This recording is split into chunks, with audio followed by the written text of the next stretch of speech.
నమస్కారం. నా కాన్స్టిట్యున్సీలో ఎస్పెషల్లీ పెద్ద ఒడుగురు మండలము ఇంకా ఎక్కడెక్కడ పత్తి వేస్తారో నేను డీలర్లకు చెప్తున్నా, పత్తి గనక సరిగ్గా మొలవకపోతే మీరు మొత్తం ఖర్చుతో సహా మీరు ఇవ్వాల్సి వస్తుంది.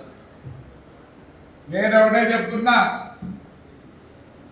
మీరు డూప్లికేట్ అమ్మి మీరు డబ్బులు చేసుకోవద్దండి. మంచి ఇత్తనం వేయండి, లెక్క తీసుకోండి మా రైతులతో. వాడు 90 రోజులు ఇంట్లో ఆడవాళ్ళు మగవాళ్ళు పోయి మందులు ఎరువులు అన్ని పెట్టి నష్టపోతారు.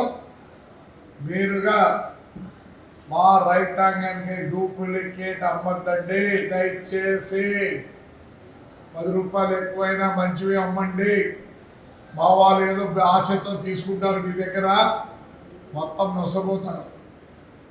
డీలర్లకు చెప్తున్నా, దయచేసి డీలర్లకు చెప్తున్నా, మీరు మంచి మొలకెత్తే ఇత్తనమే ఇవ్వండి.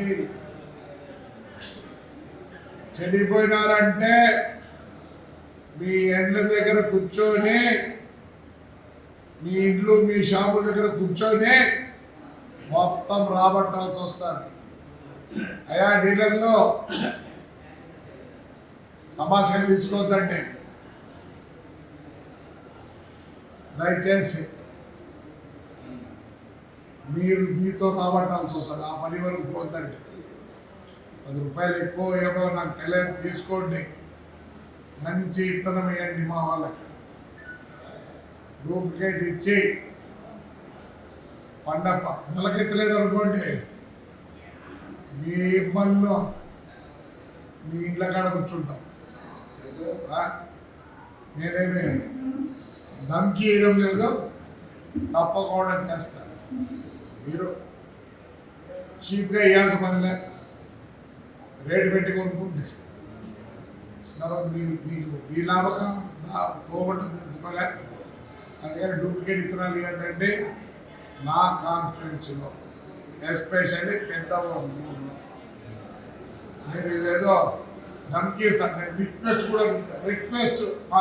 కూడా చేస్తాను.